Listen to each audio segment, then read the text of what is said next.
किन्नर को क्या जरूरत थी इस समाज में आकर के और इलेक्शन लड़ने की। आप खुद ही देखो कि धनबाद जितना कोयले की राजधानी मानी जाती है, यहाँ पे अशिक्षा और बेरोजगारी उतना ही ज्यादा फैला हुआ है।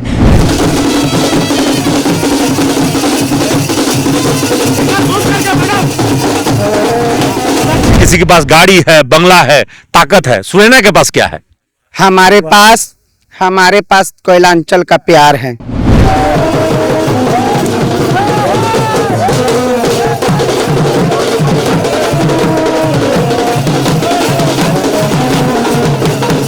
सुनैना चुनाव जीतने के अलावा उनकी स्ट्रेटजी क्या होगी? वो किन लोगों से आशीर्वाद लेने जाएंगी, कहां कहां जाएंगी, क्या करेंगी? मैं सभी के पास जाऊंगी, चाहे वो मंदिर मानने वाले हो, चाहे मस्जिद चुमने वाले हो।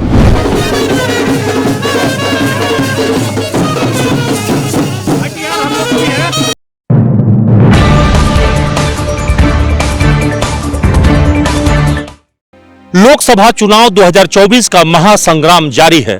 पूरे देश भर में नॉमिनेशन का दौर चल रहा है और ऐसे में अगर झारखंड में पहली दफा इस बार लोकसभा चुनाव में किन्नर समाज से कोई प्रतिनिधित्व करने के लिए उतरा है तो जाहिर है ये लोगों के बीच में सुर्खियां बन गई है। और हम बात कर रहे हैं धनबाद लोकसभा चुनाव से किन्नर प्रत्याशी के तौर पर उस समाज से आने वाली सुनैना किन्नर की, जो अभी अभी धनबाद लोकसभा में अपना उन्होंने नामांकन पर्चा भर के और बाहर निकली है। अभी जो तस्वीर आपको नजर आ रही होगी, आपको सीधे तस्वीर दिखा रहे हैं कि वो जैसे ही नामांकन पर्चा भरने के लिए पहुंची हैं, नाचते गाते उनके साथ काफी संख्या में किन्नर समाज के लोग शामिल थे और गाड़ियों की काफिला उनके साथ नजर आ रही है। झूमते नाचते गाते वो सभी लोग यहां पहुंच रहे हैं और तमाम तरह की तस्वीरें आपको नजर आ रही होगी। टोटो है, 4 व्हीलर गाड़ियां हैं और साथ साथ ढोल नगाड़े जो है बज रहे हैं और साथ साथ किन्नरों की जो नृत्य है वो भी लोगों के बीच में एक मनोरंजन जो है दिख रहा है। चलिए जैसा सीधे हम उनसे बात करते हैं। पहले तो झारखंड में पहला आप किन्नर हैं जो इस बार लोकसभा चुनाव में अपनी उम्मीदवारी सामने लाई है और पर्चा भी भरा है।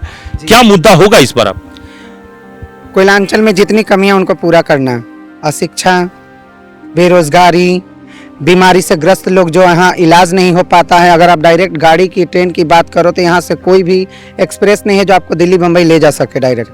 और रह गया बात तो यहाँ अच्छा इलाज, अगर किसी को कोई बीमारी है, किसी गरीब को, तो अच्छा हॉस्पिटल नहीं है। अगर हॉस्पिटल है भी तो आप इंक्वायरी कर लीजिए, वहाँ पे ना अवेलेबल ना दवा है और ना ही मशीनी तकनीकी कार्रवाई है जी। लेकिन आपके अलावा मैदान में अगर हम कहें तो आप 12वां प्रत्याशी हैं जो अभी तक नामांकन पर्चा भरी है। इससे पहले 11 लोग भरे, इसमें 2 हेवीवेट उम्मीदवार भी हैं। एक तरफ भाजपा के ढुल्लू महतो और दूसरी तरफ कांग्रेस से अनुपा सिंह। इन दोनों के बीच में एक महिला और एक पुरुष उम्मीदवार के बीच में सुनैना किन्नर कहां पाती है अपने आप को? जैसे महाभारत में सिरखंडी पाया था वैसे मैं अपने आप को पाती हूँ।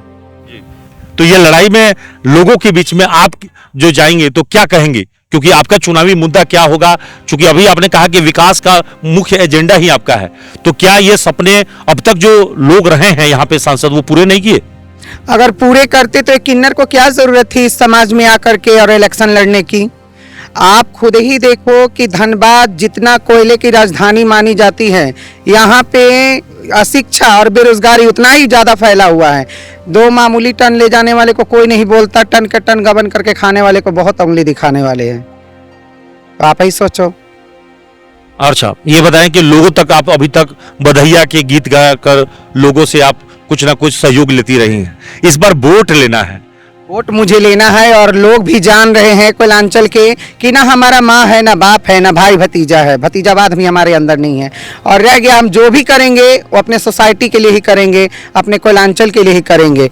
मुझे औरों की तरफ फ्लैट नहीं बनाना, कोई और वादा नहीं करना कि आपको ये करवा देंगे वो करवा देंगे। अगर मैं जीत के आ गई तो मुझे कोयलांचल के लिए बहुत कुछ करना है। मेरे पास जो भी है, एक पेट जीने के लिए हम लोग नाचने खाने वाली जात हूँ, कहीं भी गुजर बसर कर लेते। मुझे इसके आने की क्या दरकार थी इलेक्शन लड़ने की, लेकिन मुझे पब्लिक के लिए कुछ करना है, अपने कोयलांचल के लिए करना है। किसी के पास गाड़ी है, बंगला है, ताकत है, सुनैना के पास क्या है? हमारे पास कोयलांचल का प्यार है। उसी प्यार के सारे लोगों तक जाएंगे। डूबते हुए तिनकों का सहारा होता है, हमारे तरफ से तो पूरा कोयलांचल हमारे को सहारा दे रहा है। तो मतलब चुनाव जीत हार से ज्यादा महत्वपूर्ण है कि लोगों के बीच में सदैव आप उपलब्ध रहेंगे। जरूर। मैं हार भी जाती हूँ, मैं अपने आप को नहीं मानती कि मैं जीतूं, मैं हार भी जाती हूँ तो जैसे मैंने अपने दिल से घनिष्ठता से अपना सेवा सत्कार करती थी पहले भी, गरीबों का शादी करवाना और कहीं भी कोई चीज करवाना, वो मैं जारी ही रखूंगी, संपर्क भी जारी रखूंगी। जी। तो लोग ये भी जानना चाहेंगे कि सुनैना चुनाव जीतने के अलावा उनकी स्ट्रेटजी क्या होगी, वो किन लोगों से आशीर्वाद लेने जाएंगी, कहां कहां जाएंगी, क्या करेंगी? मैं सभी के पास जाऊंगी, चाहे वो मंदिर मानने वाले हो चाहे मस्जिद चुमने वाले हो। सुनैना सभी के पास जाने वाली है, चाहे वो किसी भी धर्म के हो, किसी भी जाति के हो, वो सबके बीच जाने वाली है।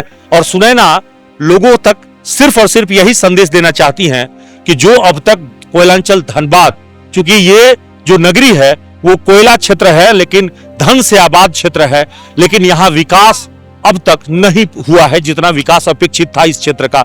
और कह रही हैं कि यहाँ शिक्षा और रोजगार उनका प्रमुख मुद्दा है और इसीलिए वो मैदान में आई हैं और औरों पर भारी पड़ेगी। अब तो देखना होगा कि तमाम लोगों के बीच में सुनैना किन्नर का जलवा क्या रहता है। फिलहाल इनके आने से चुनावी तड़का ज्यादा मसलेदार हो गया है। सहयोगी सोनू और नितेश के साथ कुंवर अभिषेक सिंह, न्यूज़ JNP, धनबाद।